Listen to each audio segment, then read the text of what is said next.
Temos o prazer de dar as boas-vindas aos nossos palestrantes e às pessoas que nos acompanham pelo canal YouTube.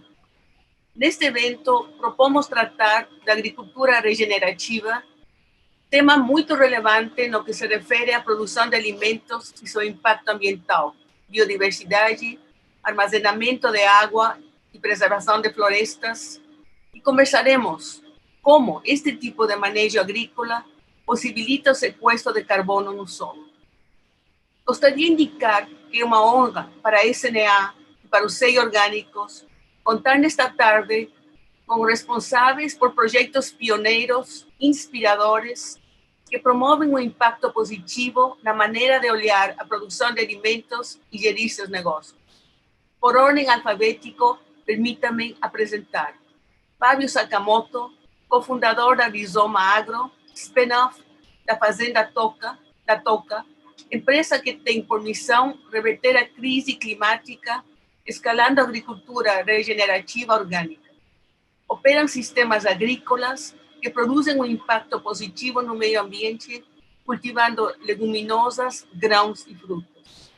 Com educação na FGV e Master of Science no Schumacher College, Fábio trabalhou no Boticário, empresas de private equity e foi consultor da Bain Company. Felipe Vilela, cofundador da Renature, com sede na Holanda, tem por objetivo até 2030 regenerar no mundo 1 milhão de hectares através da agrofloresta, fornecendo segurança alimentar para agricultores e comunidades locais e oferecer a investidores projetos economicamente viáveis que objetivizam a produção de commodities como soja, cacau, borracha. Felipe se descreve como um empreendedor socioambiental, estudou agrofloresta em Viçosa, tem um Bachelor of Applied Science na Haas University, Berkeley, Estados Unidos, e ha sido palestrante em diversos eventos internacionais. Fernando Bicaleto é o CEO da Fazenda da Toca Orgânicos, educado na Fundação Dom Cabral. Fernando é uma pessoa com longa experiência no agronegócio. Sua carreira ocupou diversos cargos na Sadia, hoje BRF. A Fazenda da Toca tem 2.300 hectares transformados num polo de produção de orgânicos em larga escala. Mantém 4 grandes operações agropecuárias, avicultura de postura, além de leite, grãos e agroflorestas. Trabalham com gestão própria e sistemas de parceria.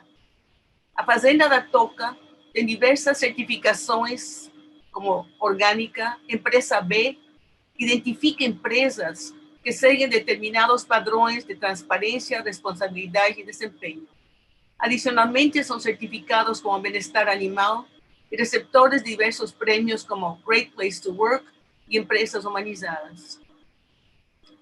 O professor Marco Fava Neves tem uma longa experiência na área de administração, com ênfase em estratégia e marketing, com aplicações em agronegócios e alimentos, atuando principalmente nos seguintes temas: marketing estratégico, redes, planejamento e gestão estratégica e canais de distribuição.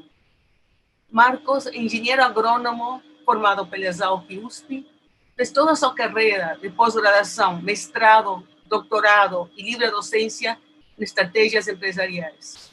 Atualmente é professor titular de administração da FEA Ribeirão Preto, USP, e livre docente da FGV. É autor organizador de dezenas de livros publicados no Brasil e no exterior, palestrante em congressos nacionais e internacionais e muito demandado pela mídia. Marcos é diretor da SNA, uma pessoa que conheci há muitos anos, que tem a minha admiração, meu respeito, e foi convidado pelo seu enorme conhecimento e, claro, para me ajudar na moderação deste evento. Então, eu gostaria de iniciar nosso debate e solicitar que cada palestrante tome uns minutos, 5, 6, 7 minutos, para apresentar seu empreendimento, e gostaríamos de começar com Fábio, que objetiva uma produção regenerativa. Por favor, Fábio. Olá, Silvia. boa tarde a todos. Prazer estar aqui, agradeço o convite. Prazer estar aqui dividindo o painel com os meus colegas, com o Bicaleto e com o Felipe. Então, eu estou aqui representando, eu sou um dos cofundadores da Rizoma Agro. Rizoma Agro é uma empresa fundada em 2017, que, como a Silvia mencionou no começo, na verdade é um spin-off da Fazenda da Toca, que é uma história que começa em 2008, e aí eu deixo o Fernando Bicaleto explicar. A Rizoma, especificamente, herda da Fazenda da Toca uma tradição de pesquisa e desenvolvimento de sistemas orgânicos, agroflorestais, de grãos, que iniciou-se lá atrás. Em 2017, percebendo que o mercado de orgânico estava atingindo um ponto de inflexão, eu e meu sócio, Pedro Diniz, decidimos criar a Rizoma Agro, que, ao contrário da Fazenda da Toca, que é uma empresa B2C, a Rizoma é uma empresa B2B, né, para alimentar, então para fornecer grãos, pulses, frutas para as empresas e não para os consumidores finais.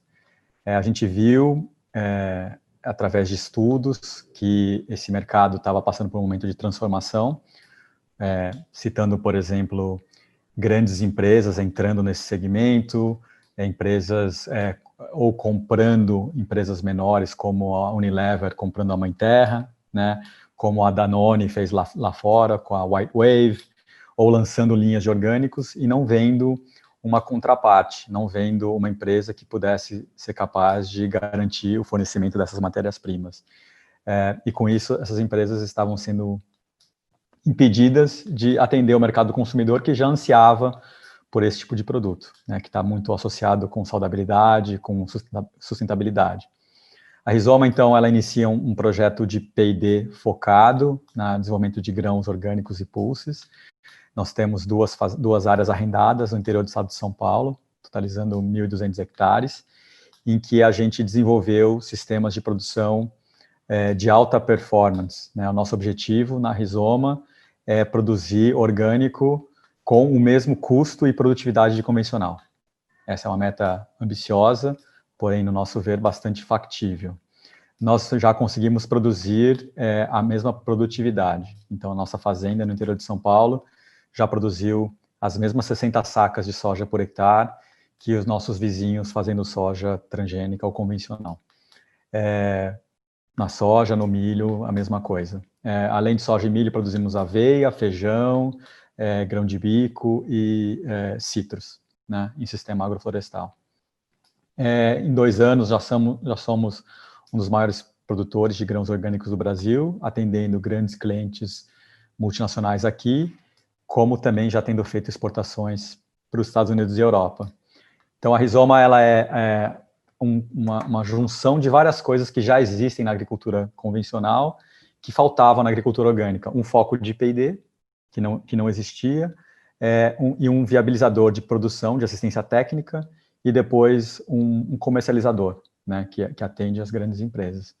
Nós temos uma visão de expandir áreas próprias, vemos uma enorme oportunidade, muita demanda para fazê-lo, e também uma oportunidade enorme de expandir através de parcerias com outros produtores que queiram ingressar nesse segmento, que é um segmento, aí para falar um pouco da parte econômica, um segmento premium, né, que comanda prêmios. Então, nos Estados Unidos, por exemplo, o milho orgânico é vendido a 3 vezes o preço do milho convencional, a soja 2 vezes, no Brasil mais ou menos a mesma coisa. Então, um segmento bastante atrativo, mas que falta esse ecossistema de assistência técnica, P&D e comercialização, né? O que mais nos anima é uma empresa não só olhando essa oportunidade de mercado, mas também a oportunidade ecológica que esse tipo de agricultura pode representar e como que isso pode ser uma oportunidade para o Brasil, porque nós medimos as nossas emissões de carbono dentro da porteira, usando o protocolo chamado GHG, Greenhouse Gas Protocol, né, do WRI. Quem aplicou esse protocolo na Rizoma foi o Imaflora, um certificador bastante renomado, e o que nós vimos é que os nossos sistemas sequestram carbono, né? Então, os nossos grãos estão sequestrando quase 2 toneladas de CO2 por hectare por ano, e os sistemas de agrofloresta ainda mais do que 40, até por causa da parte arbórea dos sistemas, né? Então é possível sim fazer uma agricultura, estamos provando que é possível sim fazer uma agricultura muito produtiva, muito rentável e que faz esse papel de tirar carbono da atmosfera e colocar no solo. Isso é o que nos move hoje, temos mais de 50 colaboradores, né? E estamos em franca expansão. Fábio, muito obrigada. Podemos seguir agora com Felipe, por favor. Ótimo, obrigado, Silvio, pelo convite. Uma honra estar aí hoje compartilhando mais sobre o nosso trabalho aí junto com o Fábio e com o Marcos e com o Fernando. É uma grande honra estar aí hoje. Então, tudo começou, na verdade, por conta da minha família, sempre trabalhou no interior de São Paulo, na região de Limeira, com produção de citros em larga escala. Até o meu tio-avô trouxe o limão Tahiti para o Brasil, então sempre pelo lado da família da mãe, sempre tive essa paixão pela agricultura, e por parte pai, como ele sempre trabalhou em banco, no Votorantim, ABC, eu sempre pensei em trabalhar na parte de finanças, também na parte de agricultura. Sempre tive uma paixão por essas duas áreas, e por ter crescido sendo um amante da natureza, eu fiz umas viagens para fora, enfim, para Namíbia, para Quirguistão, e voltei para o Brasil e pensei, poxa, não conheço o meu próprio país, né? Não fui nem para a Amazônia e estou indo para outras regiões, né? Então, resolvi fazer uma viagem para a Amazônia, passar um tempo, e lá que eu conheci realmente de cara o que está acontecendo com a questão de produção, com o desmatamento, né? Com a questão de gado, de soja e madeireiros, e isso me chocou bastante, né? Isso me fez refletir sobre o quão responsável que a gente está produzindo esses commodities, e realmente qual é o impacto que isso está gerando, né?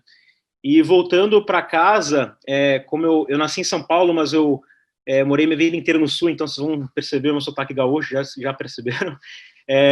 Então eu voltei para o Sul pensando, poxa, como a gente pode reverter esse cenário, sabe? Como a gente pode produzir esses commodities sem precisar causar esses danos no meio ambiente, né?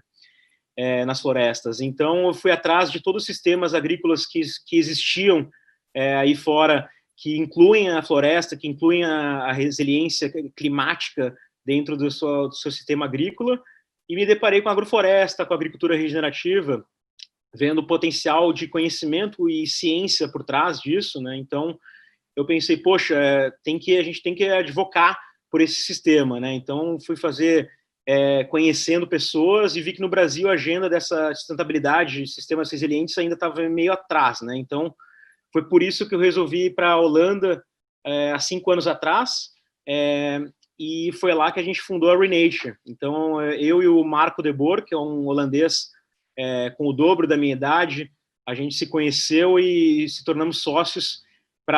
É sempre bom ter alguém com cabelo branco junto com o sócio, quando eu sou muito jovem, né, 27 anos, então isso muda um pouco as coisas.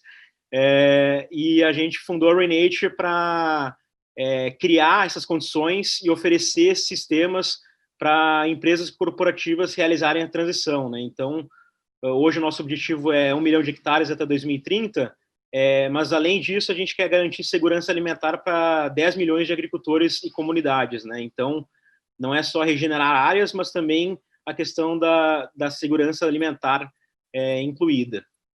Hoje a Renature, ela tem como principal objetivo criar, a gente está mapeando os principais commodities que causam desmatamento no mundo, né? Então a gente está olhando para óleo de palma na Malásia, na Indonésia, estamos olhando para o cacau, para o café na África, estamos olhando para a soja e para o gado no Brasil, enfim, a gente está priorizando projetos que tenham potencial de escalabilidade dentro desses commodities, para a gente conseguir criar futuramente um marketplace para produção regenerativa desses principais culturas que hoje empresas corporativas necessitam, né? Então, por exemplo, a gente fez um trabalho de algodão regenerativo no Cerrado Mineiro com a Renner, e estamos para fazer agora com a Nespresso um trabalho de café regenerativo também no Cerrado Mineiro, por conta da seca e da falta de resiliência climática no cafezal dos agricultores da Nespresso.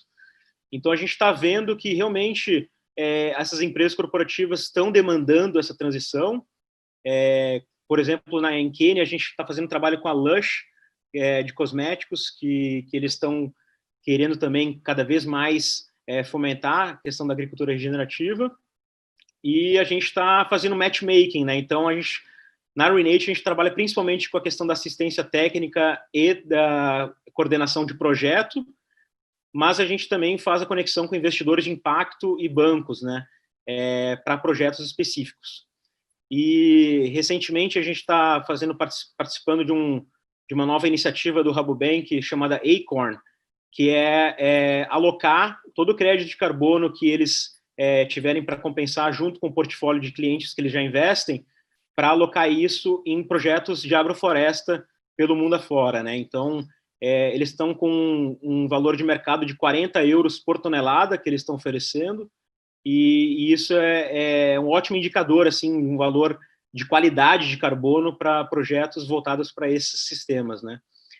Mas, muito além disso, a gente está realmente criando essas condições para escalonar esses sistemas, né? Então, a Renate hoje está querendo abrir frentes e abrir parcerias para a gente conseguir criar essa solidez e trazer resultados para essa área, né?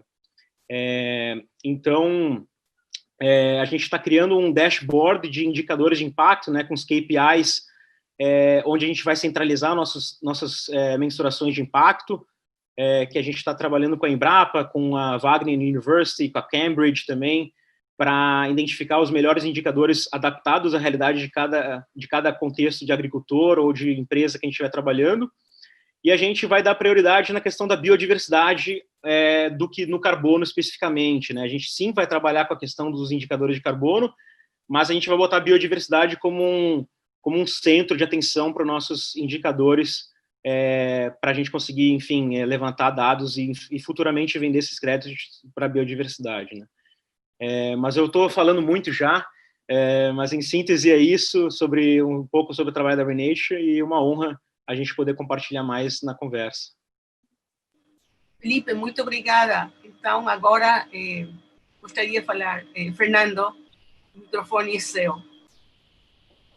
Bom, primeiro agradecer, Silvia, pelo convite. Como todos já falaram, é uma satisfação. A gente que já está há alguns anos nesse mercado orgânico e tal, esse tipo de evento é uma enorme felicidade para a gente, né? Eu escutei nas falas dos colegas, né? E como vem mudando, né, essa caminhada, né? E o potencial de impacto que todo esse movimento, né, tem. A Fazenda Top nós começamos lá em 2008, com o Pedro Diniz, né, convertendo uma fazenda convencional com aquela ideia inicial de fazer orgânico. Naquele momento era engraçado, porque não existia muitas fontes, né, para como fazer, que modelo começar. Então, foi uma curva de aprendizado enorme, né, desde aquela época. Mas a gente sempre teve, por trás disso,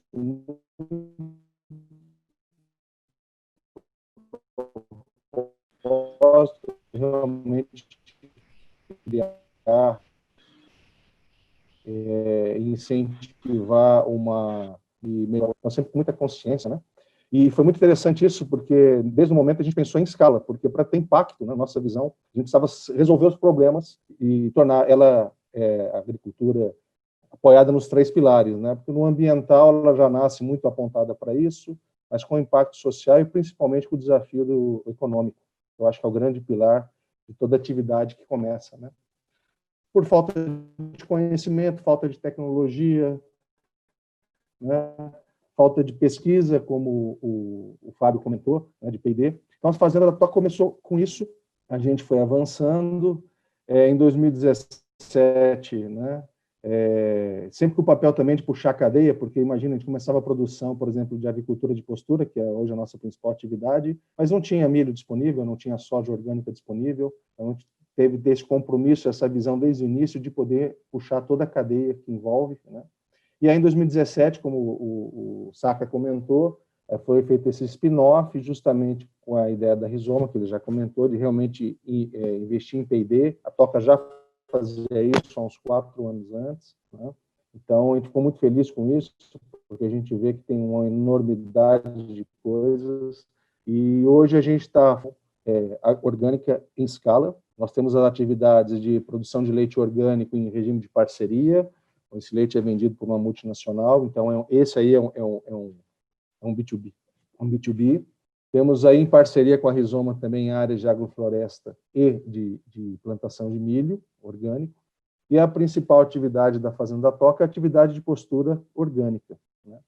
Fomos a primeira empresa a ter a certificação de bem-estar animal para o sistema caipira, que é um dos manejos do sistema orgânico, né?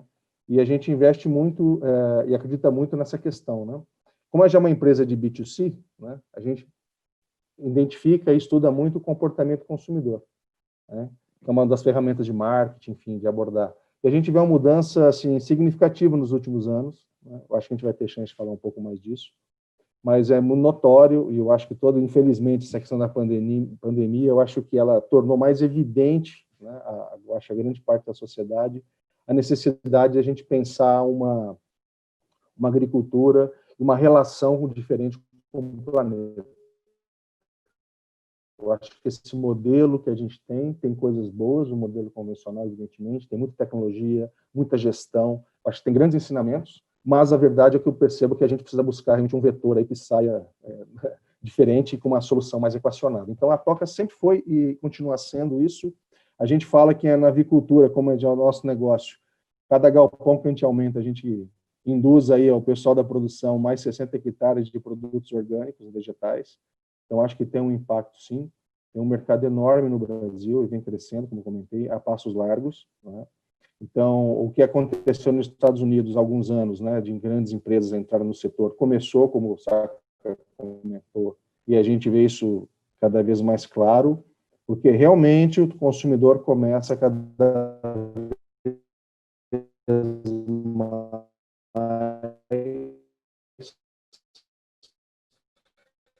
ter outros atributos que não seja preço e por trás da sua decisão de compra. E falar se ele polui, né? Então, realmente, eu acho que tem aí nós vamos ter um tempo de explorar bastante isso, e eu fico muito feliz realmente de estar tendo essa oportunidade e vendo cada vez mais esse tipo de assunto em pauta. Né? Informação e conhecimento gera mudança de atitude, né?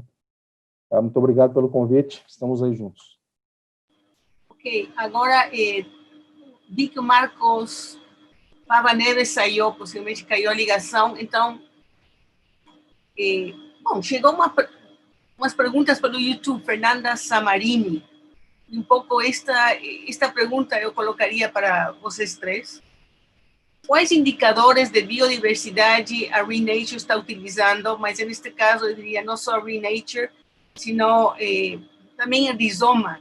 Que indicadores está utilizando, que parâmetros? Então, talvez começamos com Felipe e depois Fábio, e esperamos que o Marcos volte, por favor. Ótimo. Não, perfeito. Eu acho que essa pergunta ela traz bastante questionamento, porque a biodiversidade ela tem como fazer a mensuração de diferentes formas, né? E o que a gente tem trabalhado bastante é alguns sensores que já foram desenvolvidos pela TU Delft, que é uma universidade na Holanda de tecnologia, que eles trabalham bastante com a questão de sistemas robótica e drones para fazerem esse levantamento de dados de impacto, mas para a agricultura não era tão forte. A gente conectou com alguns estudantes da Wageningen, e aí a gente conseguiu juntar a parte da agricultura com a tecnologia, e esses sensores eles estavam sendo pilotados ainda, mas já conseguiam trazer alguns dados significativos, assim, de aumento de população de espécies, tanto mamíferas quanto espécies como minhocas, pássaros, insetos em geral. Então, isso conseguiu já dar uma motivada para a gente conseguir fazer isso em uma escala maior, né? Porque a gente fez isso em um projeto piloto lá na Indonésia com pimenta do reino. E os indicadores de biodiversidade, eles têm alguns disponíveis, né? A gente trabalhou também um outro numa agrofloresta na Holanda mesmo, que é uma tela branca que você utiliza na propriedade, que você atrai todos insetos nessa tela, só que é super intensivo de mão de obra, assim, né? Então, a gente utilizou numa área pequena, mas quando se fala em escala, a gente prefere dar a gente dá prioridade nessa questão dos sensores mesmo, e tem sensores tanto de movimento quanto sensores de som, né? Então a gente tem trabalhado mais com essas formas de indicadores. Eu posso complementar, mas acho que depois vale até a pena eu e o Felipe a gente trocar umas bolas sobre isso, porque acho que esse é um tema que a gente pesquisa bastante também. A gente, no nosso relatório de impacto, na parte de biodiversidade, olha a biodiversidade como os acadêmicos olham, então micro, meso e macrofauna. Estamos trabalhando também com universidades no Brasil e fora, inclusive Wageningen. Dentro de Wageningen, com a turma mais ligada a solo, com a professora Rachel Kramer, que é a catedrática de Soil Sciences, né, de estudo de solo. Dentro de macrofauna, eu acho que é o trabalho mais tradicional de pesquisa, de olhar, por exemplo, polinizadores, identificação de espécies e contagem de espécies. Mesofauna, você tem número de insetos por metro, e você pode usar armadilhas ou formas mais tradicionais de coleta. A gente coleta nas nossas áreas e também áreas testemunhas dos vizinhos, então a gente percebe que o número de insetos a gente tem nas nossas áreas de grão orgânico ou agrofloresta entre 2 a 3 vezes mais. Fauna edáfica, por exemplo, que é o nome científico de insetos, né? E na microfauna, que eu acho que é uma coisa muito interessante, porque a biodiversidade, ela nasce no solo, né? Tem a cadeia, né, da vida vem do solo. A gente usa análise de enzimas e de DNA. A análise de enzimas, ela te diz a riqueza de atividade microbacteriana e fúngica naquele solo, como um proxy de ecossistema do solo saudável, que, por sua vez, gera nematóides, aracnídeos, insetos. A gente brinca que começa no solo até para você chegar nos pássaros e na onça pintada, né? Então, a gente monitora tudo isso, sempre comparando com áreas piloto, e a ideia como o Felipe disse, é também provar, eu acho que não só para os consumidores finais, mas para todos os players da cadeia, que esse tipo de sistema está tendo um impacto não só em carbono, mas também em biodiversidade, que para nós, na agricultura orgânica, é fundamental, porque não é só uma coisa nice to have, mas sim a gente conta com essa biodiversidade justamente para fazer o controle biológico de praga, né? O conceito de praga é quando algum tipo de organismo fugiu do controle. Se você tem um ecossistema mais equilibrado, mais complexo e mais equilibrado, a sua pressão de praga no pomar ou na lavoura é muito menor, né? Então, para a gente não deixa de ser também um instrumento de trabalho, esse monitoramento da biodiversidade. Perfeito. Eu vejo que Marcos voltou. Então, um pouco que você perdeu foi de biodiversidade, que eles estão fazendo. O Felipe fala de um dashboard. Fábio falou um pouco que estão medindo. Marcos, conta um pouco como você sente isto que se está passando, e você conhece os empreendimentos, do que você escutou com o agronegócios convencional. Depois, quando comecei a escutar essa história de dashboard, sustentabilidade, tudo que estão medindo, e eu diria também fazendo uma grande base de dados, penso muito bem, muito interessante, mas se eu, como investidora, como precifico isso? Vou te pagar mais dinheiro por tua soja, entende? Porque você está vendendo um produto. Então, eu não sei, Marcos, gostaria um pouco do seu comentário, e você conhece disso muito.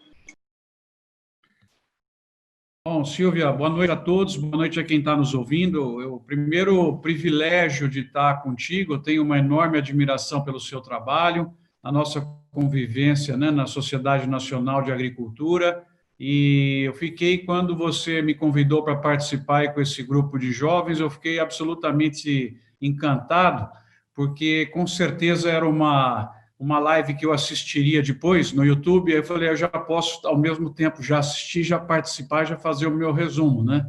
Porque eles estão completamente alinhados com as oportunidades de mercado que estão à frente da gente. Acho que a tua pergunta, a resposta mais direta seria o seguinte: os bilhões de dólares estão à frente desses 3 moços aí para eles captarem. A chance é impressionante. Eu, assim, sou um apaixonado pelo agronegócio, pela agricultura. 30 anos, o ano que vem, de formado, né? Inclusive, um grande amigo meu, colega de turma, trabalha, né, com o Fábio, e assim, me encanta ver esse tipo de agricultura escalar, ganhar uma dimensão como eles estão conseguindo, né? O Felipe eu ainda não conhecia, mas já estou encantado com o trabalho dele, e o Fernando eu acompanho de perto e sou cliente, né, desses produtos, né, dos ovos, principalmente, que me conferiram imunidade. Estou forte aqui para combater a Covid, graças também aos ovos aí do Fernando, né? E o bom suco de laranja, aqui feito na nossa região também, limão, enfim. Mas, assim, a minha ideia para depois tocar no assunto bem rapidinho aí, é que o Brasil tem uma chance fundamental de definitivamente ocupar o espaço de fornecedor mundial sustentável de alimentos, bioenergia e outros agroprodutos.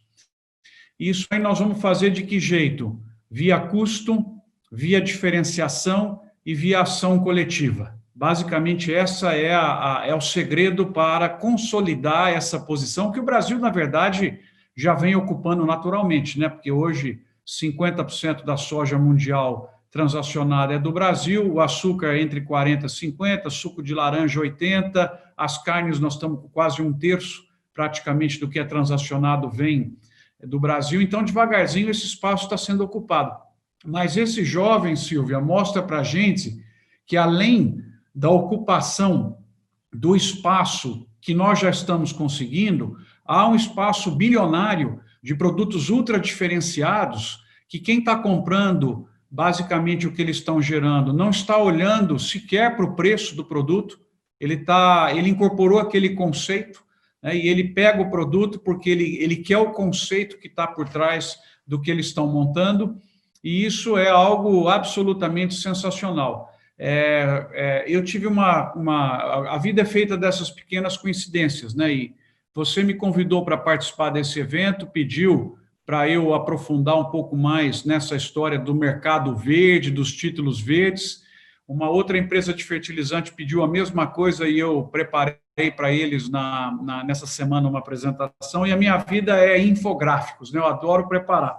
Em primeira mão, vou mostrar para vocês, ó, o meu infográfico já está sendo preparado, esses jovens vão estar no meio, porque nós temos que ter acesso cada vez maior a esse dinheiro bilionário que vai aportar no Brasil para a produção sustentável, né? Além da produção tradicional, né, aqui o nosso objetivo não é falar dela, ela vai morro abaixo, né, produção de carne, tudo isso vai continuar muito forte, mas o que tem hoje de dinheiro disponível, e vai ter, porque taxa de juros baixa, os governos despejando dinheiro na economia mundial para isso dar sinal de vida e voltar a crescer. Projetos nessa área são pênalti sem goleiro, na minha opinião. É só não dar um chutão, é rolar a bola para o gol, que a coisa está definida. Então, basicamente, o que a gente tem na área deles que é fundamental? Nós temos do lado de cá quem quer emprestar, quem está com dinheiro, porque tem um consumidor que pede esse tipo de produto, tem muita gente com renda elevada no mundo, muita empresa direcionada para esse segmento, e eles conseguem atuar com perfeição, e como você viu nas falas deles, com escala, né? O trabalho que a Rizoma está fazendo, por exemplo, ela está montando uma franquia. Outro dia nós tivemos uma discussão sobre isso. Ela vai franquear o método de produção. Quer dizer, eu que quero produzir no conceito Rizoma, eu não preciso estudar, não preciso ficar indo atrás dos contatos, dos contratos, nada disso. Eu recebo a franquia, do mesmo jeito que alguém opera um McDonald's numa cidade, eu recebo o pacote, eu sigo as regras deles, eles seguem inovando, buscando coisas cada vez mais diferentes, vão me ajudar na questão financeira, porque vão ser o holofote do investimento internacional, e eu simplesmente faço parceria com quem conhece e sigo adiante. Então, você tem nesse mercado uma demanda brutal e crescente, você tem os mecanismos de financiamento, você tem os agentes que vão fazer isso acontecer, e você tem do lado de cá os projetos. Esse é o infográfico que eu estou contando para vocês. Que tipo de projeto hoje pode captar recursos? Eles já falaram alguns, mas conversão de áreas. Todo projeto de conversão de áreas hoje ele está apto a captar os títulos verdes, né, os recursos verdes, e cada um desses eu tenho uma sequência de bullet points, não vou falar. Né? Depois a gente tem tratamento de resíduos e economia circular, que eles já trabalham com isso, quer dizer, o resíduo do frango tratado vai como fertilizante do milho, que o próprio frango vai comer, quer dizer, essa coisa é febre mundial também, eles estão fazendo. Uso de bioprodutos, isso também vem para decolar, quer dizer, você simplesmente usar o bioproduto já te cacifa a buscar créditos de carbono no mercado verde, financiamento, tudo isso daí. Eficiência de processos, uso de biocombustíveis e energias renováveis e eficiência dos fluxos todos que estão sendo feitos. Então, assim, eu diria, Silvia, para essa minha primeira participação, que eles estão completamente sintonizados com aonde estão os bilhões de dólares para serem investidos por empresas como quem? A Apple. A Apple declarou ontem que até 2030 toda a cadeia, toda a rede da Apple é carbon free. Ela não vai conseguir em equipamentos industriais, ela vai ter que vir compensar. E onde ela vai compensar? Em projetos como esses 3 que a gente conheceu aqui. Então, essa questão regenerativa da agricultura, eu diria que isso não é nenhuma avenida, hoje é fora de moda falar aeroporto, né? Talvez é um oceano aí de oportunidades que tem pela frente para receber investimentos e para crescer. Então, com certeza, se você reorganizar, Silvia, essa live daqui 5 anos, talvez não vamos conseguir a agenda desse pessoal aí, porque os bilhões vão estar... Vai ser difícil, né? Mas, parabéns, viu? Isso aí é o futuro, né? Marcos, eu vejo sorrisos de todo mundo. Tua fala foi fantástica. Também, como SNA, sinto-me orgulhosa de ter conseguido estes jovens para falar. Bom, tem algumas perguntas aqui, digamos. Mas antes disso, você falou de Rizoma como franquia. Felipe um pouco fala do dashboard. Fazenda da Toca já tem experiência. E estou pensando, quando a gente pensa, como o consumidor vai entender? Digamos, neste momento, estamos falando dos paradigmas que estão mudando.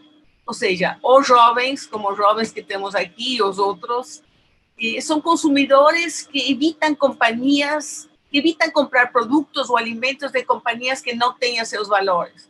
Uns são veganos, outros querem uma coisa mais sustentável, outros desejam uma coisa socialmente mais sustentável.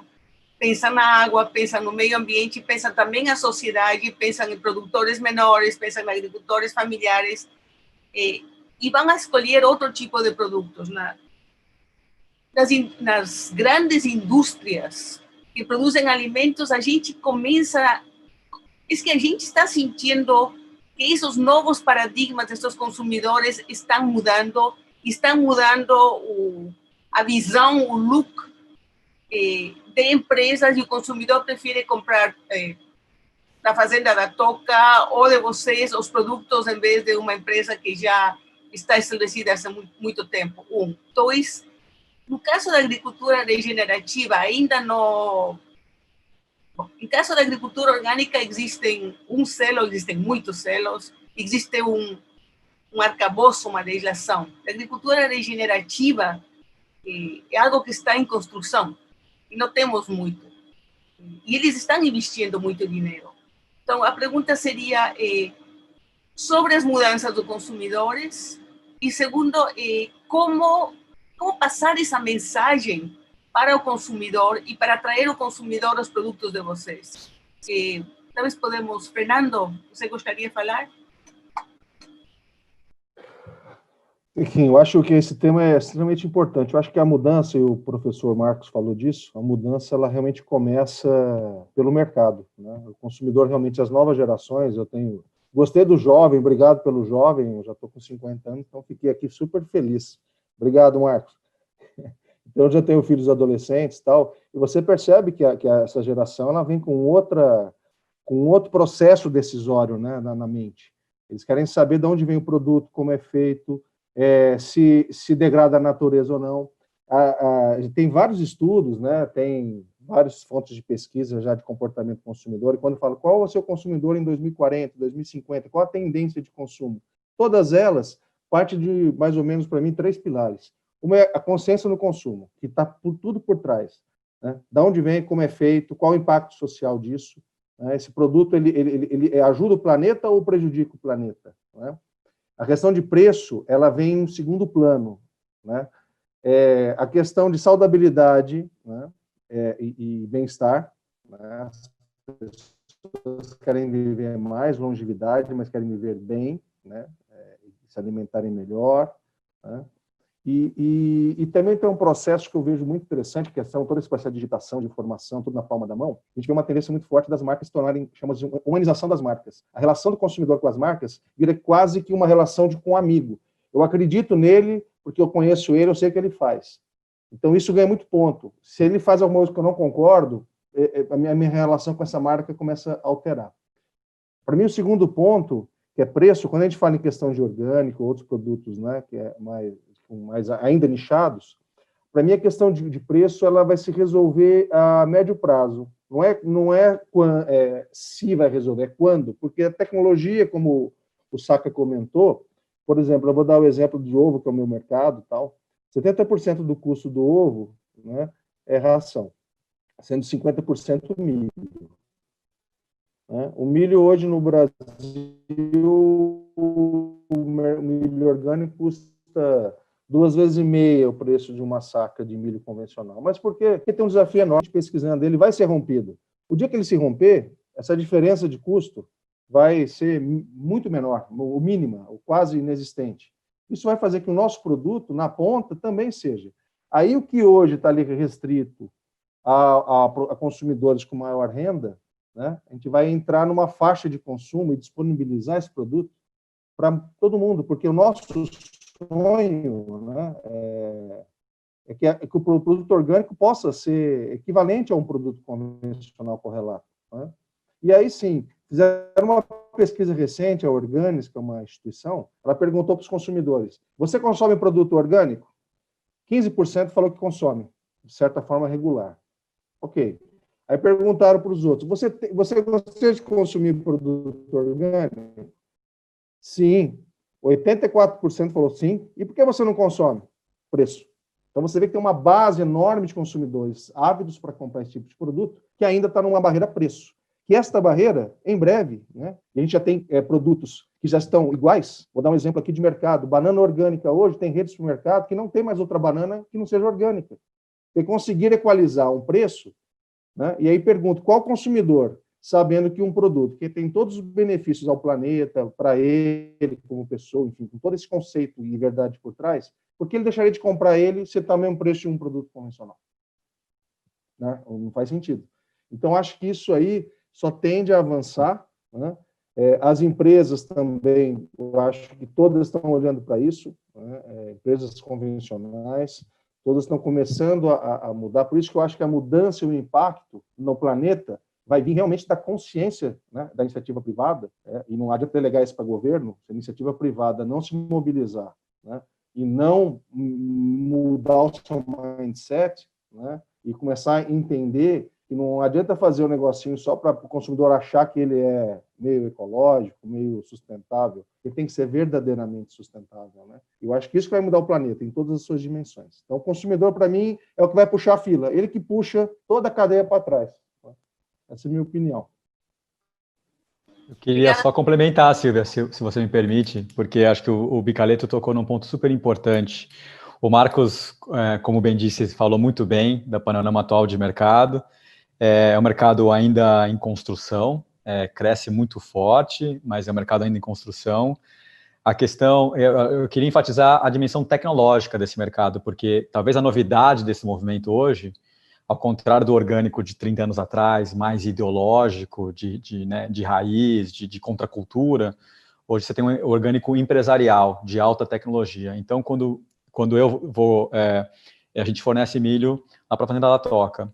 A gente sabe, essa é justamente a perspectiva que a gente trabalha. Eu falo, Bicaleto, hoje eu não consigo te reduzir esse preço, porque eu estou subescalado, eu tive que fazer um silo secador só para uma área pequena, tem vários entraves que a gente foi rompendo e que hoje nos trazem uma ineficiência. Mas a partir do momento que a gente começa a trazer tecnologia e pesquisa, então, Marcos, trabalhando com híbridos de alta performance, então se antigamente a produção orgânica produzia 90 sacas, 100, e hoje a gente produz mais de 150 no sequeiro, 200 no irrigado, o gap de custo, o custo unitário, eu já matei grande parte do gap. O resto agora é trabalhar com biológico, como você mesmo mencionou, Marcos, que, by the way, não é nenhuma desvantagem mais versus o convencional, porque o convencional também está usando biológico porque funciona, porque é mais barato, porque está economizando dinheiro.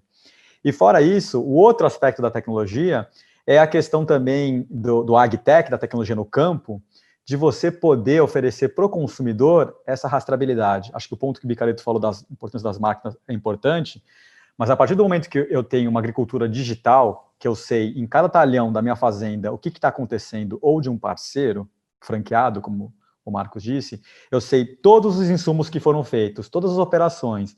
E não é pelo caderno de campo, é porque a máquina hoje tem um sensor, tem a Internet of Things sensoriando, mostrando que aquele pulverizador passou naquele talhão 17, no dia tal, aplicando bacilos thuringienses em 500 litros por hectare, etc. Eu tenho todas as informações, por que não disponibilizar essa informação para o meu consumidor?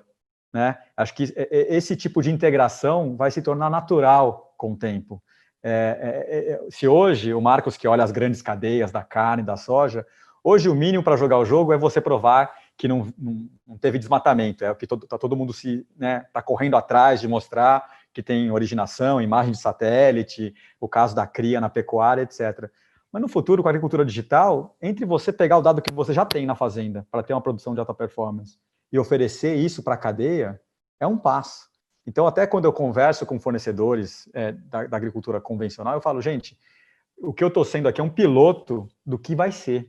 E o que hoje é muito novo, aquela história de que o futuro já chegou, ele só não está bem distribuído, o futuro já está nesse tipo de consumidor, nesse tipo de produto, porque o consumidor já está exigindo esse tipo de informação, esse tipo de transparência.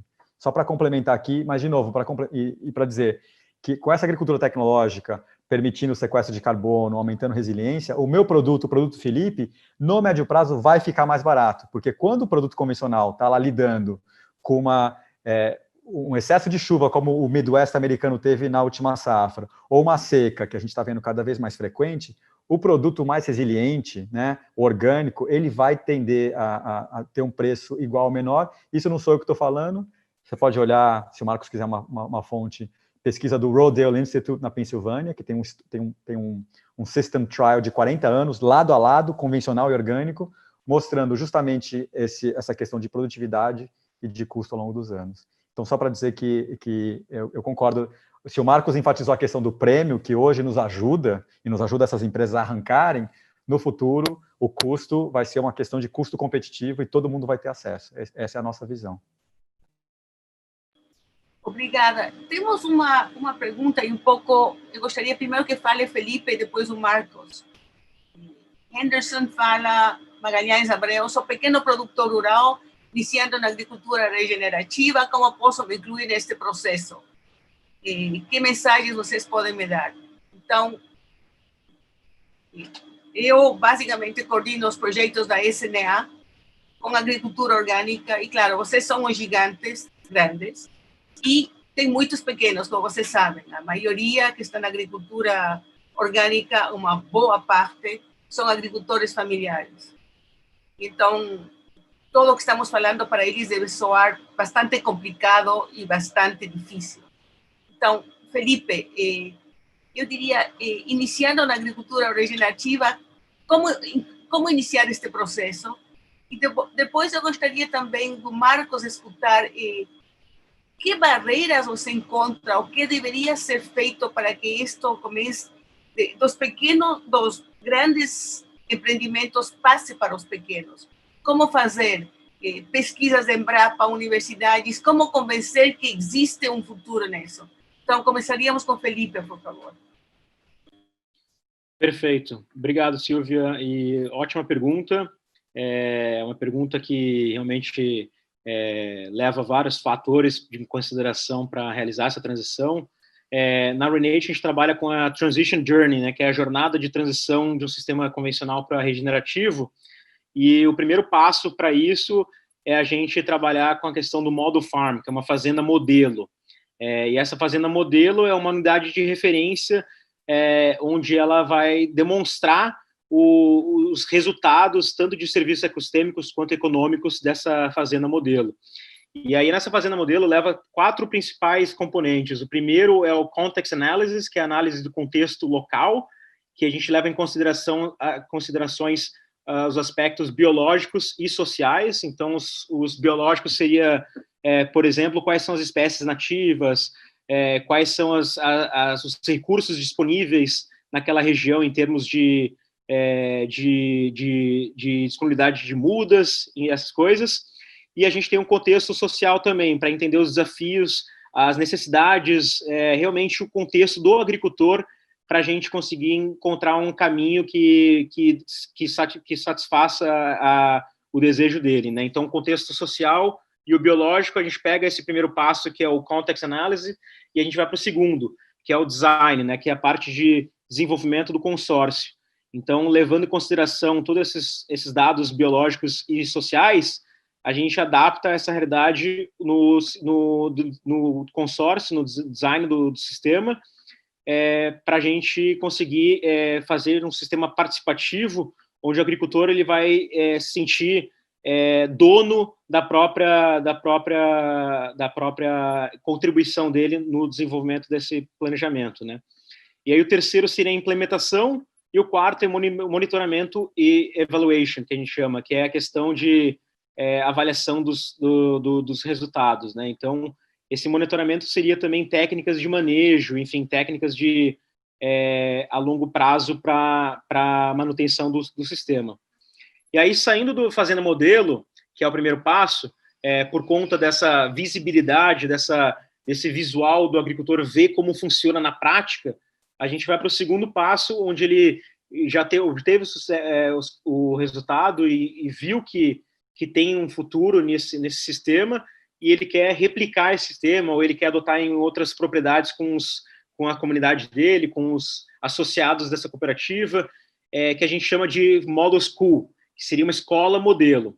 E essa escola é em forma de um treinamento, de uma capacitação a longo prazo dessa comunidade, desses agricultores que trabalham no entorno, para fazer com que traga escalabilidade dentro da unidade de produção deles. A gente sempre tenta priorizar algum target commodity, target crop, cash crop, para ter pelo menos um gerador de renda principal no consórcio que a gente for trabalhar, né? Então, dependendo da região, a gente trabalha bastante com cacau, café, algodão, enfim, a gente tenta ajustar a esses principais culturas por conta do nosso portfólio que a gente tem criado para conectar com possíveis off-takers e compradores, né? Para facilitar também o acesso à renda para o agricultor. E aí o último, e o que a gente chama de Transition Package, é um pacote de transição que a gente está se reunindo com investidores de impacto, com bancos, como o Triodos, que é holandês, mais reconhecido pela sustentabilidade, que dar acesso a microfinanciamento para esses agricultores passarem da fase de transição do convencional para o regenerativo.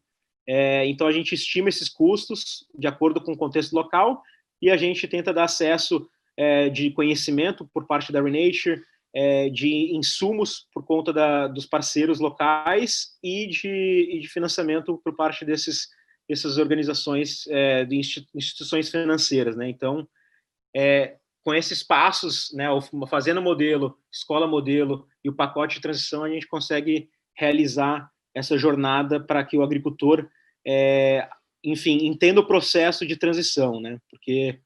Porque é um desafio no início, mas a gente está querendo auxiliar nesse processo, né?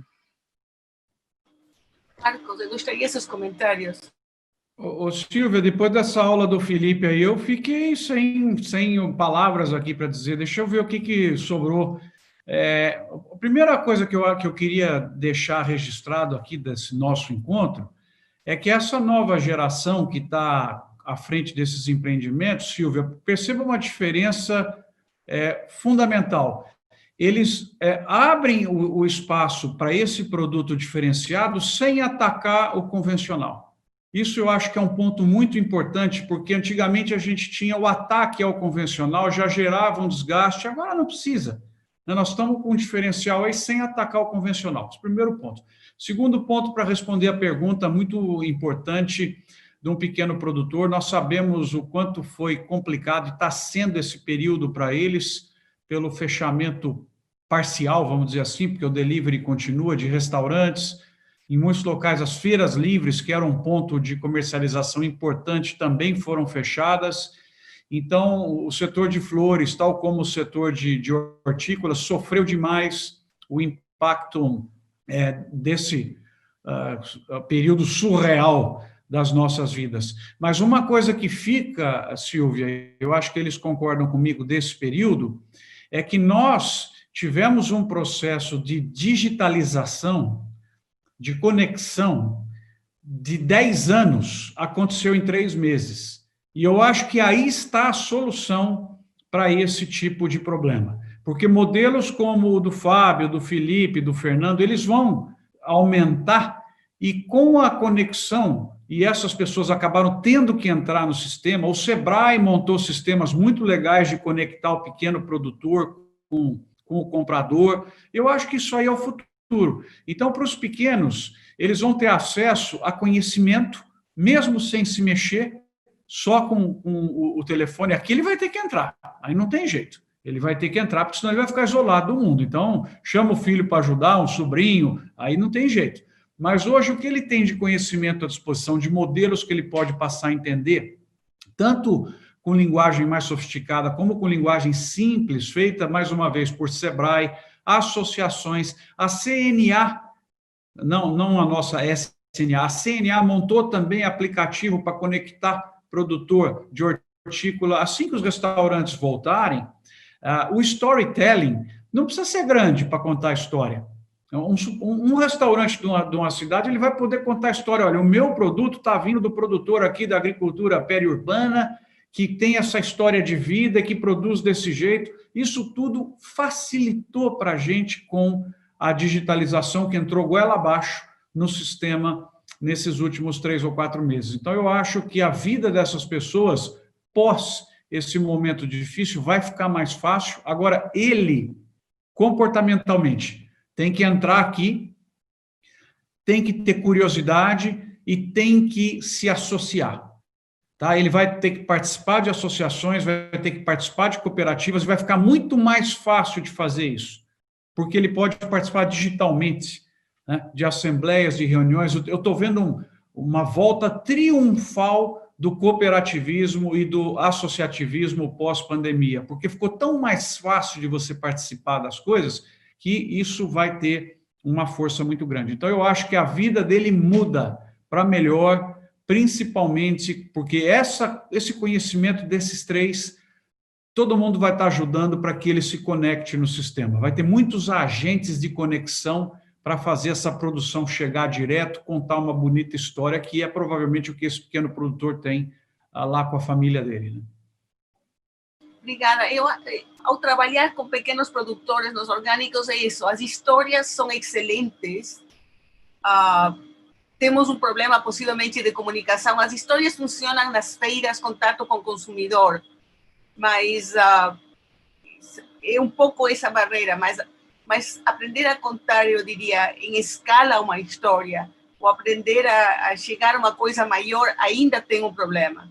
Porque tem barreiras, conexões, barreiras de estudos. Agora, alguém colocou, muito interessante, controle biológico está virando uma indústria. Se não me engano, a Rizoma possui sua própria biofábrica de biológicos. Imagino que sim, ao mesmo tempo, quando escuto todos vocês falar, digamos, Felipe com sua... Se vocês querem um planejamento, sua estrutura, de como vai manejar os diversos estágios, ele está criando conhecimento. Pelo que fala Fernando, pelo que fala Fábio, todos vocês estão criando conhecimentos que vocês estão vendo em casa, ou seja, do solo da fazenda os resultados. Estou pensando, o que se passa com as universidades, o que se passa com as Embrapas da vida, porque estou vendo que vocês estão criando um conhecimento fantástico, Felipe, na parte de administração, Rizoma e a Fazenda da Toca na parte do solo e de conhecimento, mas e que falta, que barreiras faltam, o que se está passando? Então, gostaria, talvez, primeiro, Fernando pode falar e depois Fábio, por favor. Eu vejo assim que realmente o pequeno produtor tem um papel importante, e sempre terá, porque a diversidade da produção alimentar, né, vem do pequeno produtor. Você não tem nenhum produtor de alface que tem 1.000 hectares de alface, né? Então, na verdade, essa alimentação diária vem... Agora, realmente, precisa se associar. Eu acho que, em termos de conhecimento, as empresas que estão puxando essa mudança, esse conhecimento chega, né? Vai chegar no futuro para eles. Né? Acho, sim, que precisa ter realmente uma revisão e um trabalho forte das universidades, que já começaram. Há uns anos atrás não existia praticamente nenhuma cadeira que abordava agroecologia, ou recebemos na Fazenda várias universidades, né, vários grupos de alunos. Eu acho que nós temos também, todos têm uma responsabilidade, então, no nosso caso, a gente procura dividir o nosso conhecimento, fazemos cursos de produção,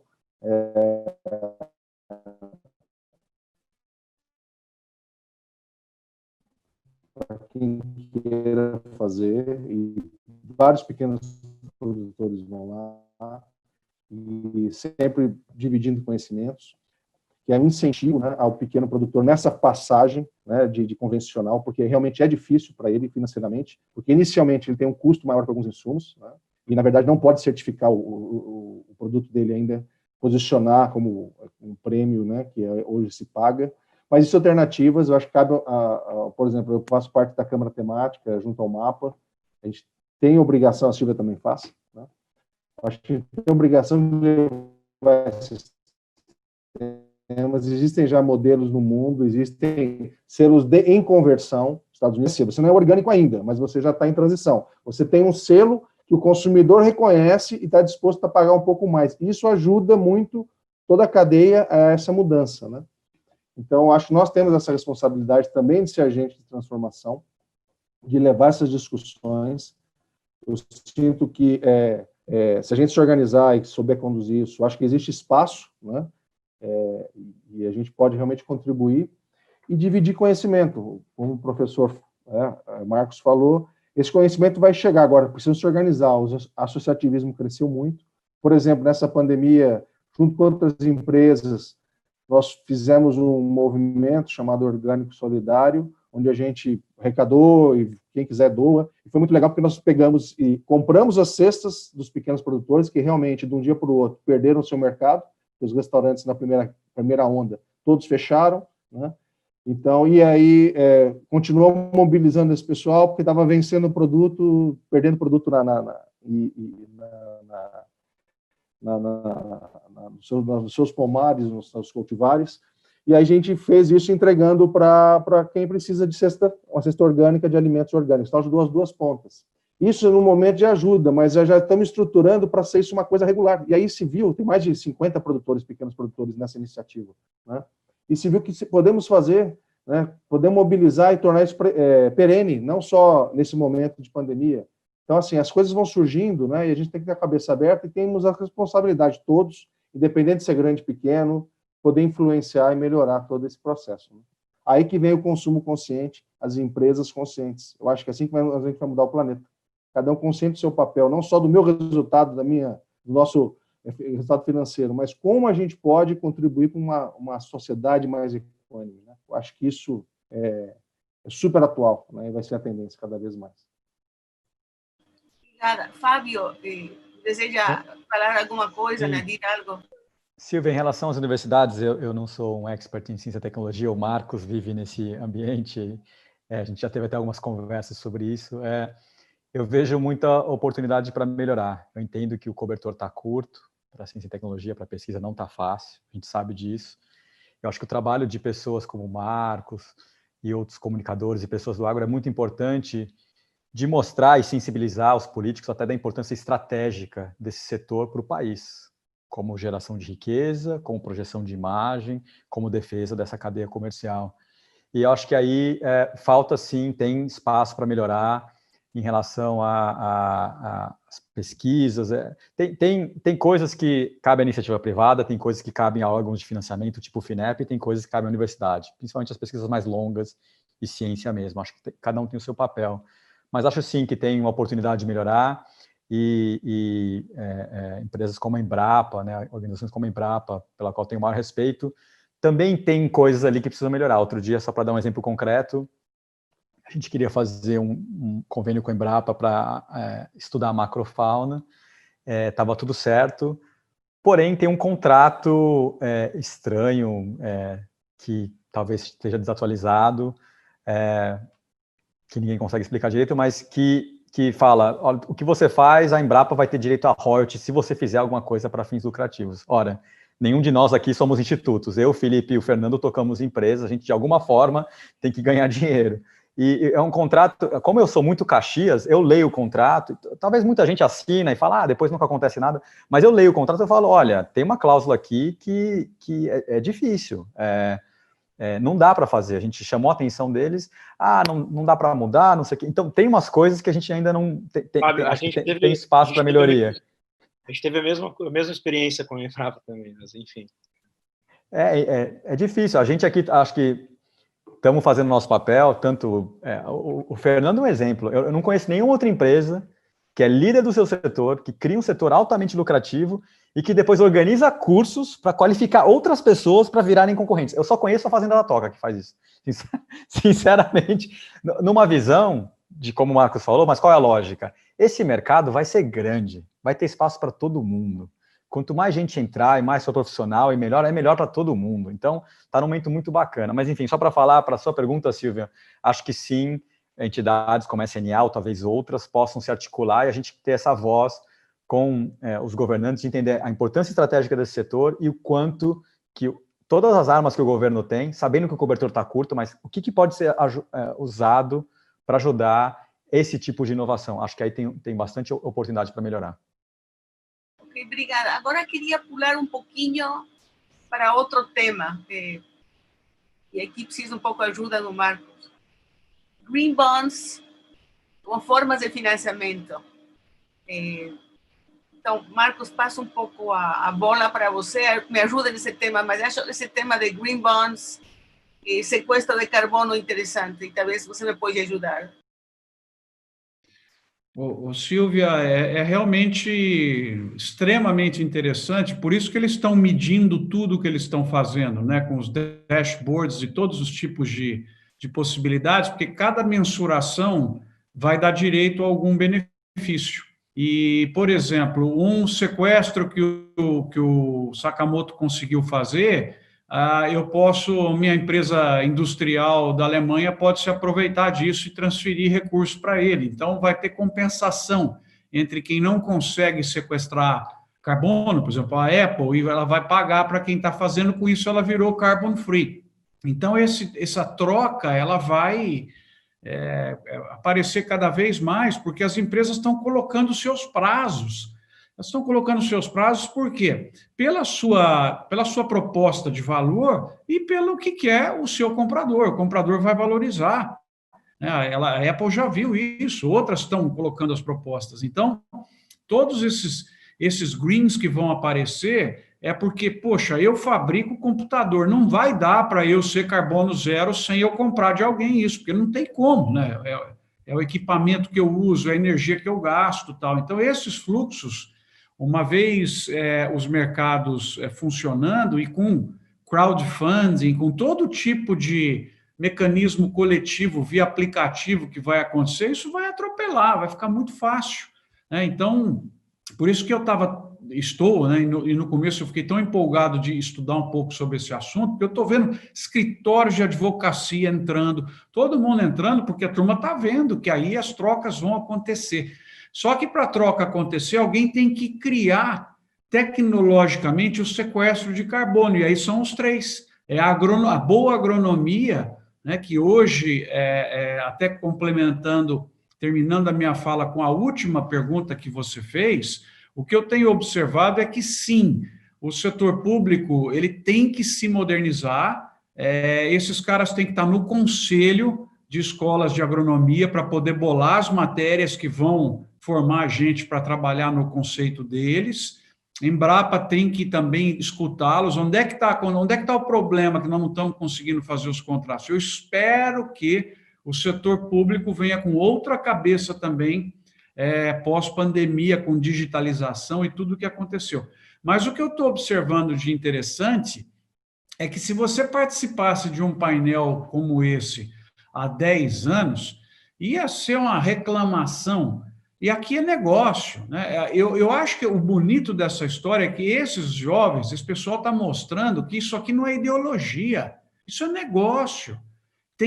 É orientação para demanda. Então, se fosse num evento como esse, Silvia, você participou de muitos, né? Ia vir aqui, não, porque a Monsanto, porque não sei, porque o Império, porque, nossa, aquele discurso obsoleto, que ainda está na cabeça de alguns, hein? Ainda está. Mas vinha aquela ladainha, né? Porque não dá, porque o governo tal. Agora não, isso aí os caras estão montando, estão atropelando.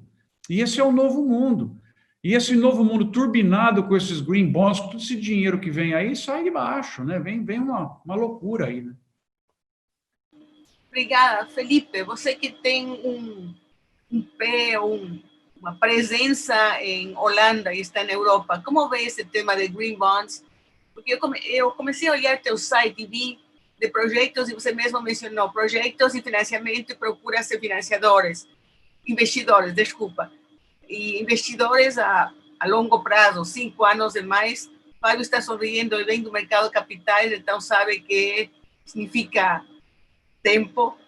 Então, como você um pouco vê isso desde esta sede da Europa e como tem sido a experiência de vocês? Não, perfeito. Obrigado, Silvia, pela pergunta. A gente tem percebido que com o relacionamento que a gente tem estreitado cada vez mais com esses investidores de impacto, com filântropos também, mas e bancos, a gente está vendo que realmente eles estão querendo limpar a carteira de investimento deles que eles tinham previamente, né? Por exemplo, o Banco Mundial, até 2025, eles queriam se tornar carbono neutro, e bancos como o Rabobank agora e outros estão querendo fazer isso também dentro do agro, né? Então, eu acho que tem muita oportunidade aí para a gente conseguir realmente fazer esse levantamento de dados de impacto, tanto para o carbono quanto para a biodiversidade, para que esses créditos sejam uma outra fonte de renda para o agricultor, além do que ele produz, né? Então, eu vejo que os investidores estão com cada vez mais interesse. No Brasil, aqui a gente está em conversa com o Climate Bonds Initiative, né, com a Leisa, que é lá da agricultura, para a gente fazer um trabalho conjunto ali no Mato Grosso, numa área de 1.200 hectares, com Family Office, que tem uma área total de 23 mil hectares, mas a gente vai desenvolver uma área de 1.200 com o sistema silvopastoriz e com manejo de holístico de pastagem, com a Savory também dos Estados Unidos, para a gente conseguir realmente trazer os investidores de volta para o agro no Brasil, né? Então, por exemplo, a Timberland e a Kering, né, que são duas grandes da fashion, a Kering ela é dona da Gucci, de várias outras marcas, eles pararam de comprar couro no Brasil por conta dessas faltas de práticas sustentáveis na pastagem e o desmatamento, e a gente está retomando essa conversa com eles para eles verem realmente que dá para mudar esse cenário, sabe? Então, esse projeto no Mato Grosso, a gente quer fazer com que seja essa referência nessa questão de pecuária regenerativa, trazendo a Savory, e estamos enfim, conversando com o IDH, com o PCI também, que é lá do Mato Grosso, para a gente trazer, enfim, cada vez mais interesse de investidores europeus para o setor do agro aqui no Brasil, e não só ficar na China, né? Enfim, eu acho que a Europa, a gente tem que continuar alimentando esse interesse e inspirando eles a vendo que realmente é possível, e a gente está arquitetando esse relacionamento com eles para realmente a gente conseguir reverter esse cenário, né? Então, há o interesse, sim.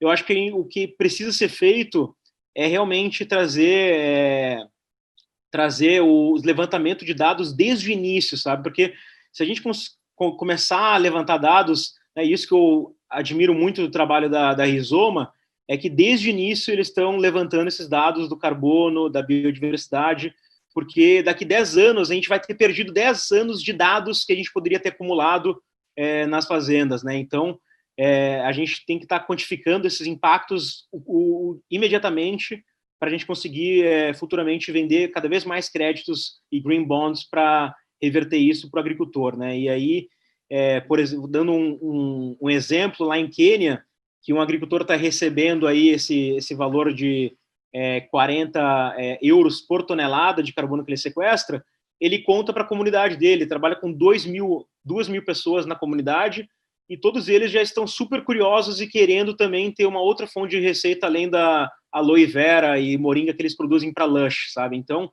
eu acho que é um grande incentivador para reverter esse cenário da agricultura mais resiliente climaticamente e economicamente falando, e também a gente estreitar o relacionamento com esses bancos que têm esse interesse em limpar o portfólio deles, né?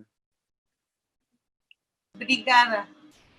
Eu escuto de vocês umas palavras que repito, como SNA o tempo todo, mas quando falo de agricultura orgânica e, em verdade, levantar dados, ter estatísticas, lamentavelmente, nessa área estamos, como o Fernando sabe, muito fracos, ou seja, muito fracos. E para as pessoas que nos estão olhando, eu diria que se interessam, vocês falaram uma coisa que é importante, levantar dados desde o início.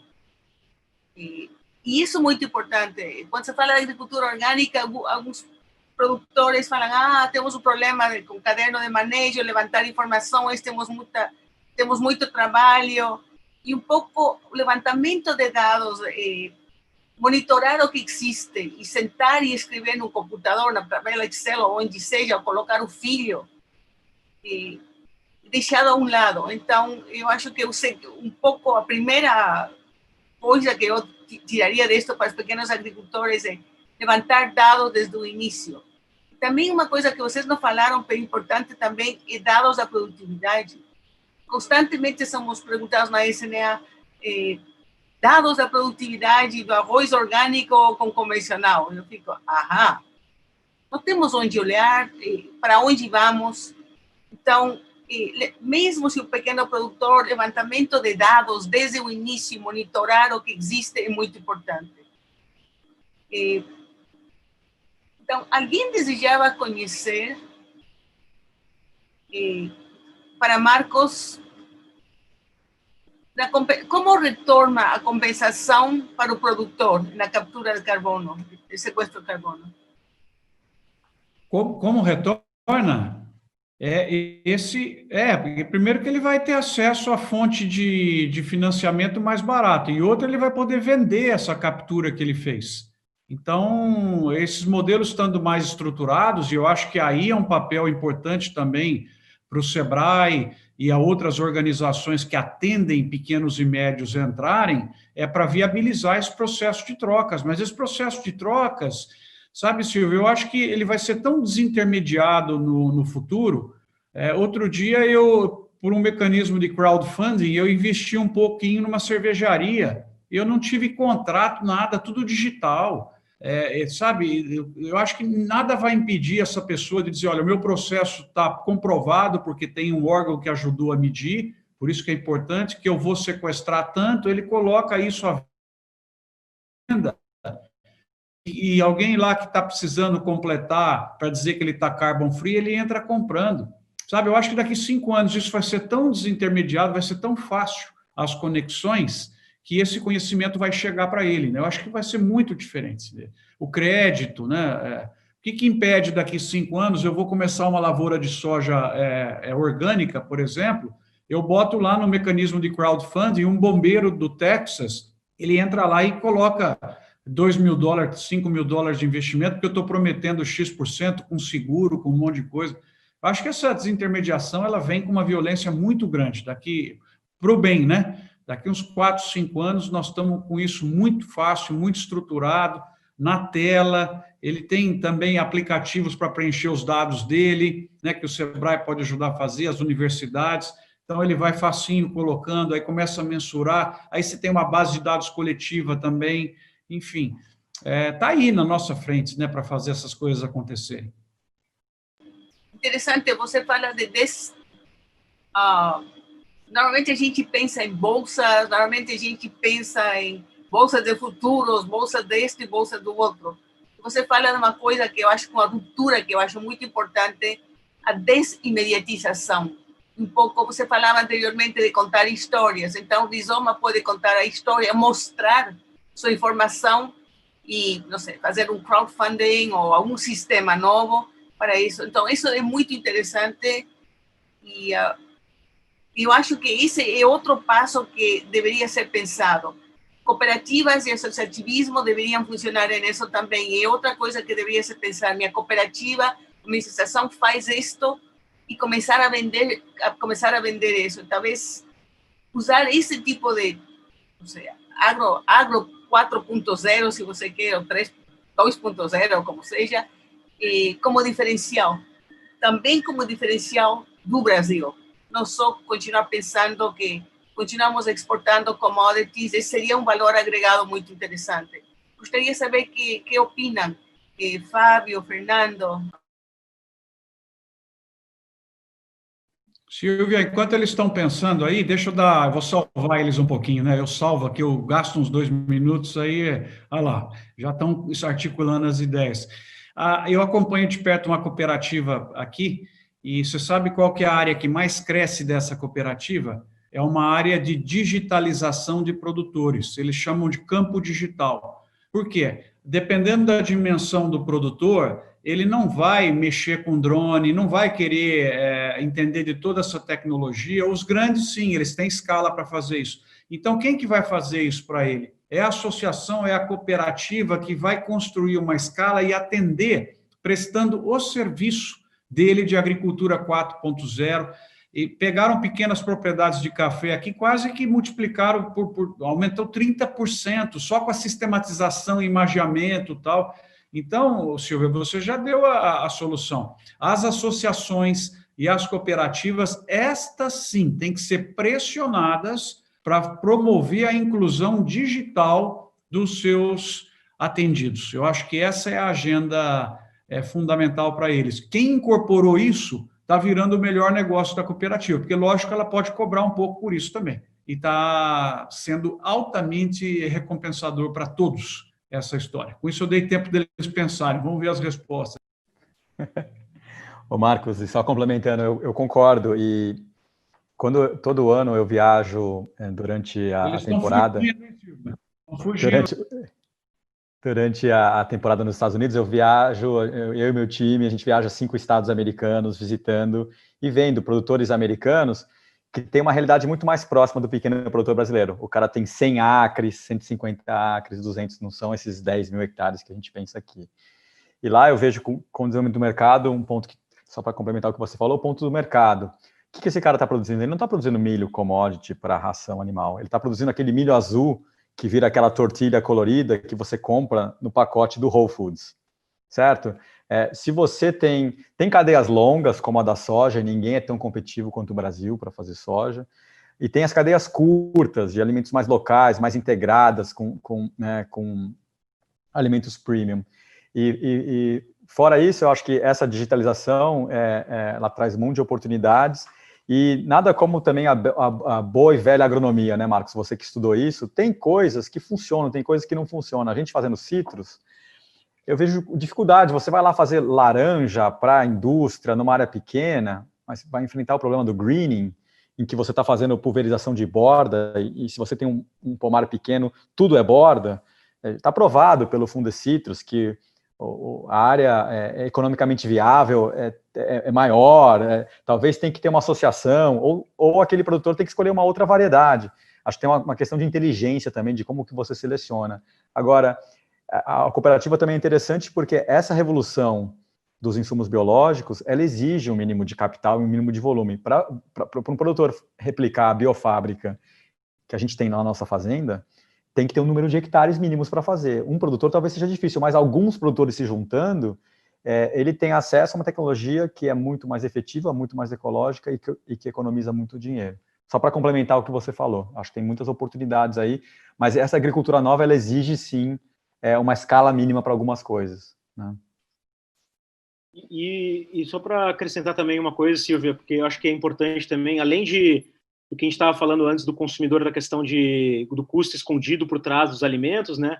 Eu acho que também tem a questão da qualidade do carbono, né? Porque a gente vê que a precificação do carbono, ela varia muito por país, né? Por exemplo, a Rússia está vendendo a €1 por tonelada de carbono, que é um carbono de baixíssima qualidade, enquanto países como a Holanda está vendendo por €12, e outros países estão vendendo a €30.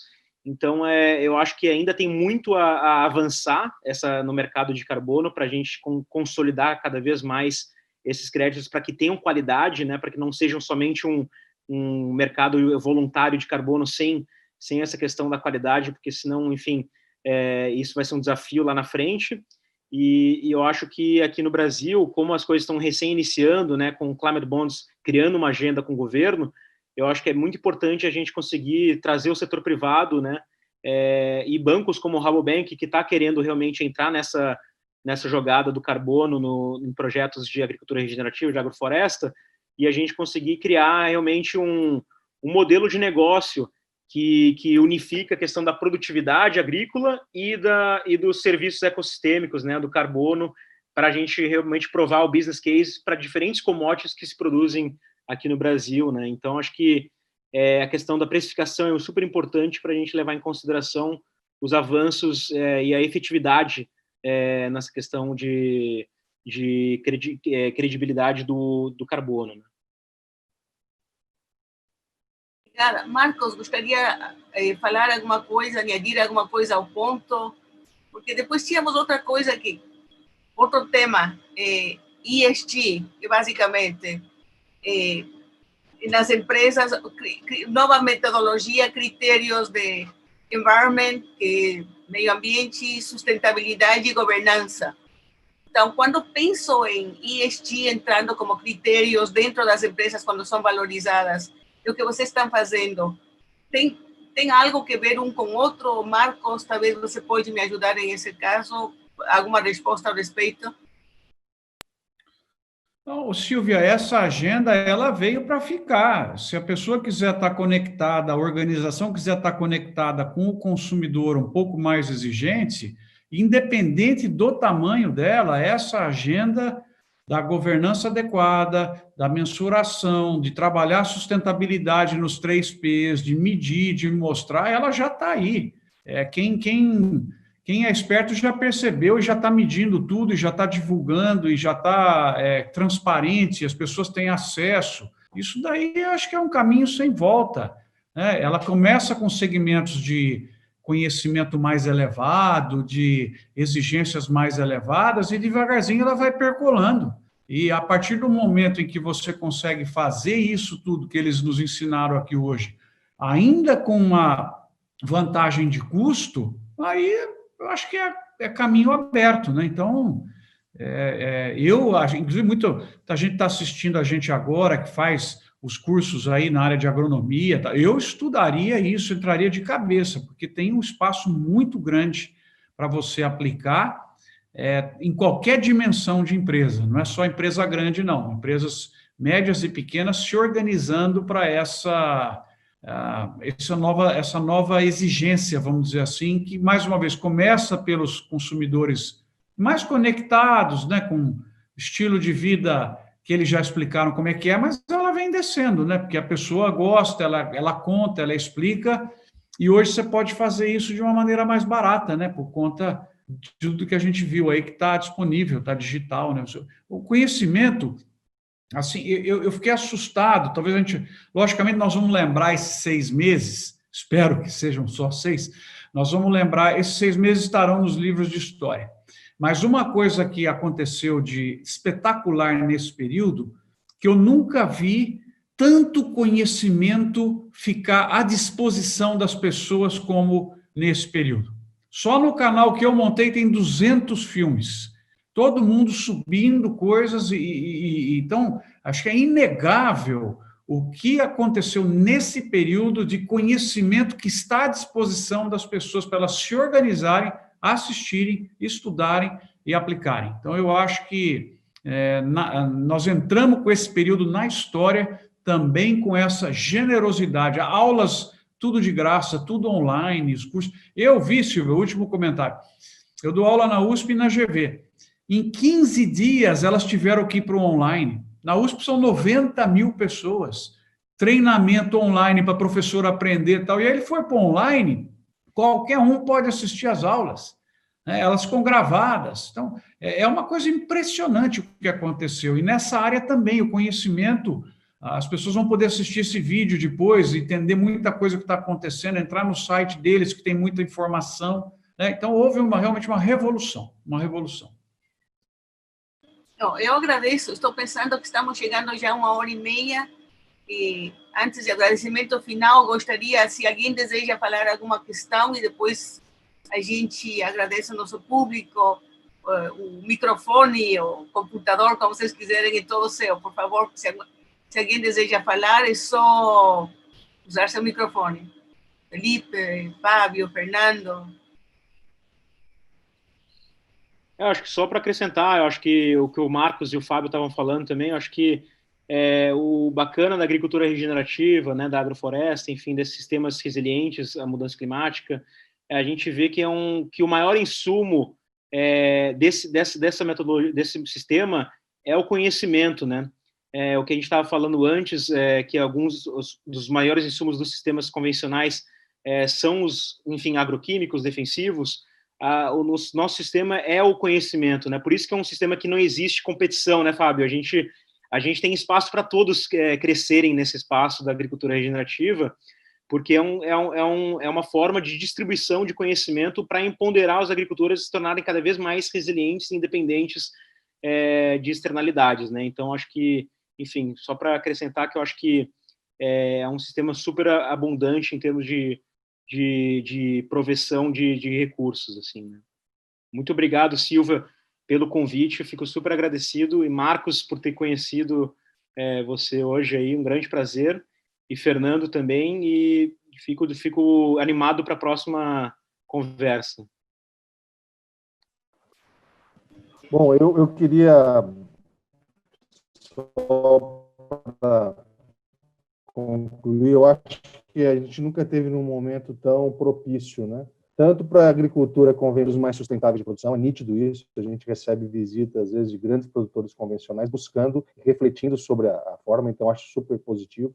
Da mesma forma, eu acho super positivo que também as culturas alternativas, né, orgânicos, enfim, todas elas, têm essa visão da escala, estão se profissionalizando, começa a surgir o termo do orgânico capitalista, né, no sentido bom da palavra, e que isso vai ajudar a todos, independente do tamanho, mas eu vejo sim que é um momento que vai ter dinheiro, né? O Brasil mudou, por exemplo, então taxas de juros que antes o pessoal deixava o dinheiro lá. Concordo com o Marcos, cada vez vai ter mais produtos, e você vai poder, às vezes, contribuir e comprar uma cota de uma cooperativa, né, de uma forma muito fácil. Isso vai acontecer assim, em breve, né?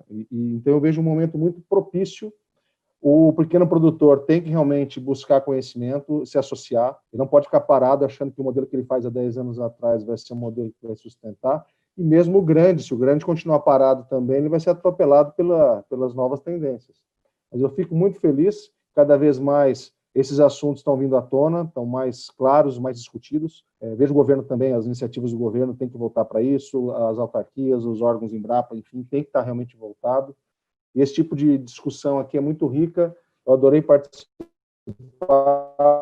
aprendi bastante, e agradeço muito, Silvia. Tá bom, eu também agradeço o convite, Silvia, foi um prazer dividir aqui o painel com o Felipe, com o Bicaleto. Marcos, como sempre, muito esclarecedor e muito bom comunicador. Eu termino também com esse otimismo. Eu acho que falamos bastante do financiamento, de novas tecnologias. a gente queria trazer mais duas coisas que ilustram para mim o potencial disso. A gente recebeu no último mês alguns produtores, a turma que o Marcos conhece bem, a turma de dezenas de milhares de hectares, olhando para isso, como o Bicareto mencionou, produtores grandes olhando para isso, que era um nicho, já também conscientes de que isso é o mercado do futuro. E o segundo ponto é que lá na alma mater do Marcos, lá na Exalc, a gente ano passado fez um standzinho na feira de carreiras. Então tinha lá, nós somos uma startup, para dizer, né, um stand pequenininho, humilde, perto dos grandes stands, das grandes multinacionais, e o stand estava apinhado de estudantes, porque se você é hoje um estudante de agronomia na Exalc, você já sacou para onde é, e você também quer colocar, acho que a sua vida a serviço de uma agricultura mais próspera, né, mais sustentável. Então, eu sou um grande otimista, acho que as estrelas estão começando a se alinhar de tudo, tecnologia, consumidor, financiamento, né, supply chain, como sempre, e tudo mais, mas a hora que alinhar, acho que tem um potencial enorme, e agradeço o espaço aqui da SNA, e também estamos à disposição, tanto da Silvia quanto dos membros, tá bom? Boa noite. Bom, Silvia, deixa eu dar uma boa noite aqui também rapidinho, agradecer os três aí pela aula, né? E você também, Silvia, uma admiração muito grande, né? Você sempre focada nesse tema, trazendo contribuições, proposta de valor clara aqui. Todo mundo aqui sabe que uma empresa tem que ter, você como pessoa também tem, né? E aí o que me encanta de participar de um evento como esse, de participar da agricultura brasileira, é a presença do jovem, que eu não vejo na agricultura americana, não vejo na agricultura europeia. A agricultura brasileira, ela está encantando. Eu dou aula no curso de administração de empresas e as disciplinas de agronegócio estão cheias, as optativas, porque virou tech, é pop, independente da dimensão, independente se é orgânico, se é convencional, há um espaço e há um interesse muito grande. Então, você vê aqui a juventude fazendo as coisas acontecerem, né? Isso me deixa cada vez mais encantado que esse objetivo de fornecedor mundial de alimentos sustentável, orgânico, todo, o Brasil vai ocupar todos os espaços que o mundo tiver, nós vamos colocar produto de acordo com a demanda. E tem espaço para todo mundo, sem agressão, né, tocando e, com isso, gerando o desenvolvimento do Brasil. Então, meu comentário final é o seguinte: me encanta o encanto da juventude pela agricultura. É uma coisa maravilhosa e é no Brasil que isso está acontecendo. Bom, eu agradeço a todo mundo. Em verdade, conheci o Marcos em um Agribusiness Seminar em Harvard. Ele deu umas aulas, pensei, uau, brasileiro fantástico. Então, toda a minha admiração, essa admiração durante anos continua, eu acho ele fantástico. A SNA tem 123 anos e começou como uma entidade pioneira, sem fins lucrativos, por pessoas que olhavam o agro há 123 anos, na época que o Brasil saía do Império para a República. Nessa época, pioneiros. E hoje penso, estamos 123 anos depois, são vocês, os jovens, nossos participantes deste webinar, os pioneiros. Então, eu, como alguém da SNA, como diretora e como Marcos, nos sentimos assim, muito satisfeitos, muito contentes da troca de conhecimentos que vocês fizeram. Vocês são agentes de mudança, vocês são pioneiros, vocês têm uma visão a longo prazo dos investimentos, vocês pensam no Brasil como dentro de uma agente de mudança e vocês são resilientes ante as externalidades. Isso de mesuração acho muito importante no Brasil, então isso para mim é importante. Muito obrigada. Então, em nome da SNA, desejo agradecer a cada um de vocês, nosso diretor, Marco Fábio Neves, um grande professor, Fábio Sakamoto, Felipe, Fernando Bicaletto. Vejo que Felipe colocou umas palmas, eu não sei como ele faz isso, mas é fantástico. Ele colocou umas mãozinhas lá. Então, muito obrigada a todos. Ficamos na SNA. Uau, Marcos colocou também. Eu não sei fazer nada disso. Uau. Lições. Agradecer a todos vocês em nome da SNA e estamos às ordens. Também desejo agradecer às pessoas que nos acompanharam pelo canal do YouTube. O YouTube, como o Marcos falou, o canal está à disposição. Os vídeos estão lá. Temos um link também para o YouTube do Marcos Fava Neves e a TV da SNA. Então, estamos espalhando conhecimento, divulgando conhecimento. E muito obrigada para todos. Se querem pegar isso e colocar em seus sites, YouTube, o que seja, por favor, depois escreveremos uma coisa nas nossas mídias e passarei para todos vocês. Então, muito obrigada. Boa noite a todos e boa noite às pessoas que nos acompanham pelo canal YouTube. Muito obrigada.